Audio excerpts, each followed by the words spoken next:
Hey, welcome again, everyone. I appreciate all of you winding down to another end of the year, closing out some things.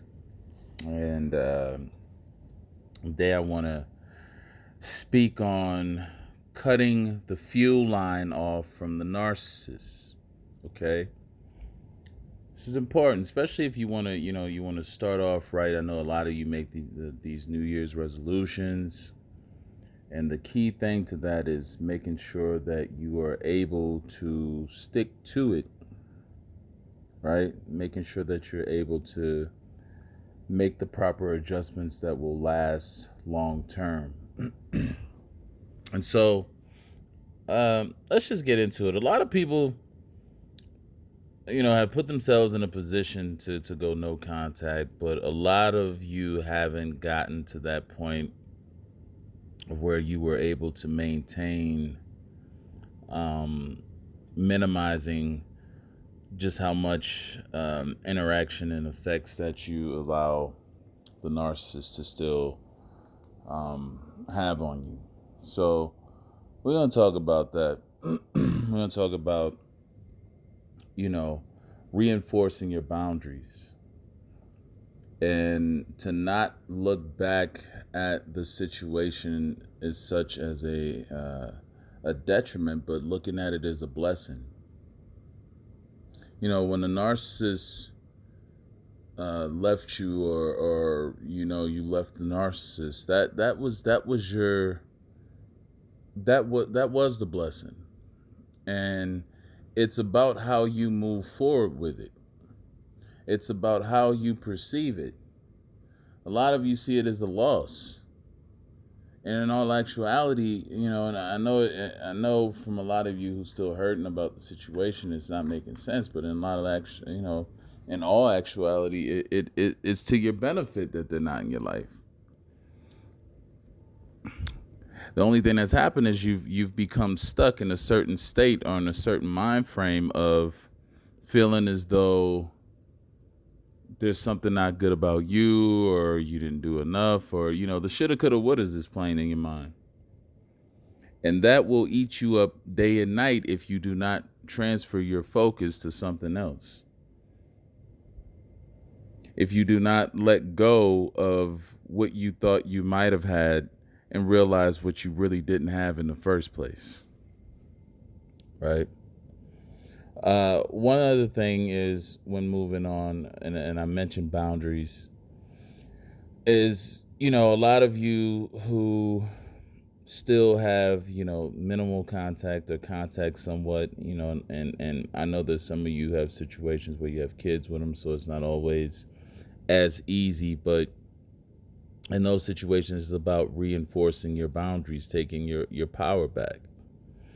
A lot of you want to get into a back and forth battle, trying to tell the narcissist off harshly, going to certain extremes, being, and I want to say this before I go on. I mean, when you try to engage in an argument or something with a narcissist, they'll bait you into that argument, and you wanna go in and tell them how wrong they were and all of that.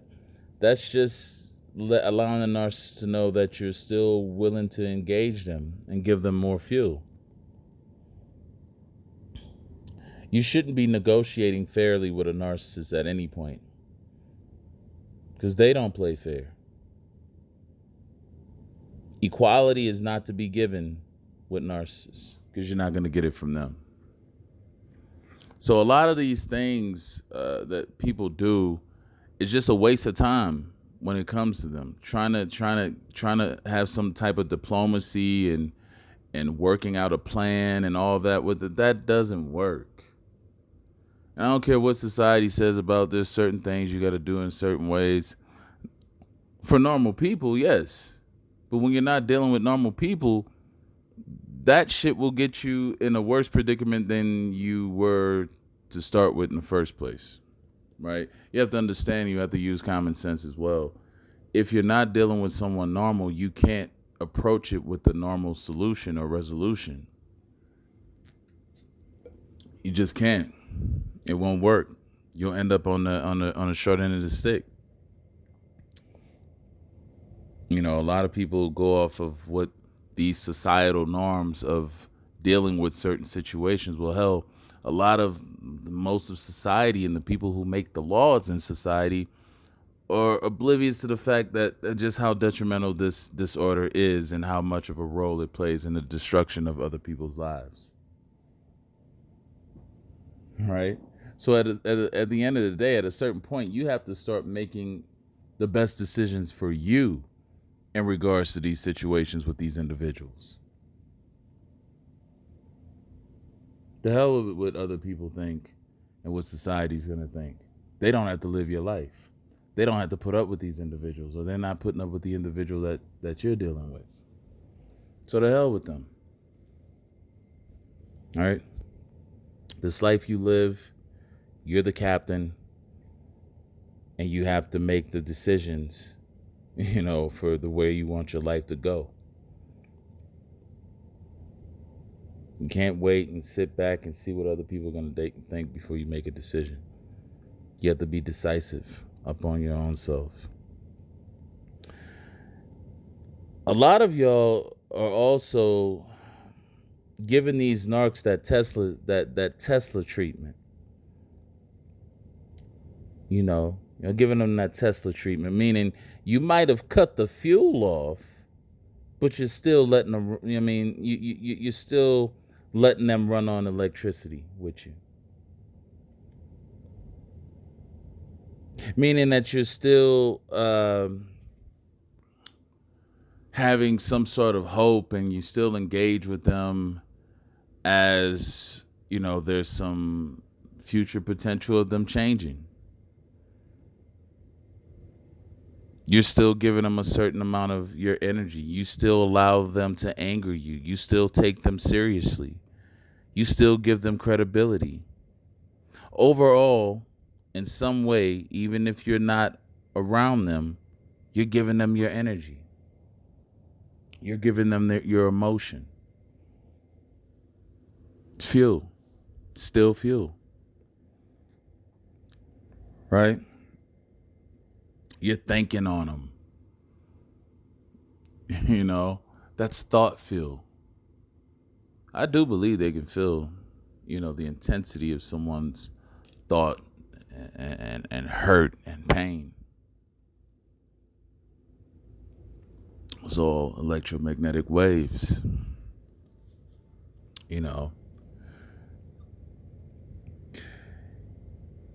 you basically still have a part of you that wants to see them as normal. This is that cognitive dissonance. You know, you're not able to accept the reality of what really is between these individuals and what you've experienced with them. Even worse, some of you still love and care for them.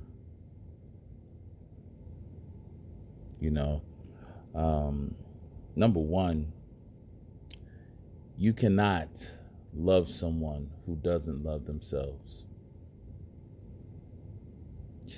If they don't love themselves and don't truly value themselves, that means you don't have shit coming either from them. Number two, you shouldn't love someone who can't love you back as you love them. To engage in something like that is an unfair exchange. And guess who gets the short end of the stick? That's right. Number three, you can't love individuals who have a warped perception of what love is. Meaning, if you line them up against what you value, what you feel is dear in the sense of love, and it comes up with, you know, very different, there's no common denominators at all, then you have yourself a problem. Because you don't have enough things that both of you value and have in common in regards to what you consider to be love. And that's going to be an issue. And I say this, even with you know, people who deal with family members and stuff like that. with these narcissists. You have to limit the way that you love them. You have to limit the way that you express and give love to them as well. You have to fight that cognitive dissonance, right? You have to constantly remind yourself of what you're dealing with, and that it's not something that's being genuine to you. You have to keep yourself in a constant state of awareness when you're around these type of individuals. Don't get carried away or swept away in the emotional storm of looking at them and feeling, sorry for them and all of that. I mean, it doesn't really do you any good, or it won't help you to maneuver in that way, because they look at kindness as weakness, and they will exploit you at the very first chance that they get. Everything from them is, it's fake emotions. You have to basically be just as fake as they are when you're interacting with them. If you know that they're narcissists, because at the end of the day, it's pretentiousness at its finest. There's fake concerns, fake support, fake love, fakeness all over the place. If you don't believe me, cut them off. And when I say cut them off from the supply. That includes attention, assistance, support, companionship, sex, whatever you're doing. And I'm not talking about with family. I'm just talking about with a narcissist in general. Any narcissist. Whatever you cut them off from that they are desiring, or that they are gaining or benefiting from you, you'll see just how much love you really had coming from them at the end of the day. Just in general, make sure that you are going forward in your life in a way that's going to strengthen you, help you develop. And you have to be mindful. You can't make everybody happy. You can't please everyone. And even if you are trying, everyone's not going to be pleased. You have people who out here who are professional complainers, people who are just miserable. You live this life, and you're responsible for everything that goes on with your physical body and life. And to a certain degree, if you're not good for yourself, and if you're not in the best of health, be it mentally, physically, whatever, you won't be any good for anything or anyone else. Even that includes yourself. Take care of yourselves, and to a certain degree, you have to be selfish for yourself. Make sure you're loving yourself enough, more than you're loving others. Make sure you're treating yourself right. Make sure you're tending to your needs first. Because if you start neglecting yourself, trust me, you'll see the effects. You'll see the effects, and it won't be good. So moving forward into the next year, everyone, take care of yourselves, love yourselves, be good to yourselves. Make sure that you're being mindful of your actions, your progress, your awareness to things, and try to work on the things that you may know. And you have to be honest with yourself that you may know may be an issue from even yourself. Right? Do some reflection, do some introspection, and go within. And you'll find all the answers that you need. Anyway, Happy New Year to everyone. Be safe out there. Take care of yourselves. Love yourselves. Have a good one.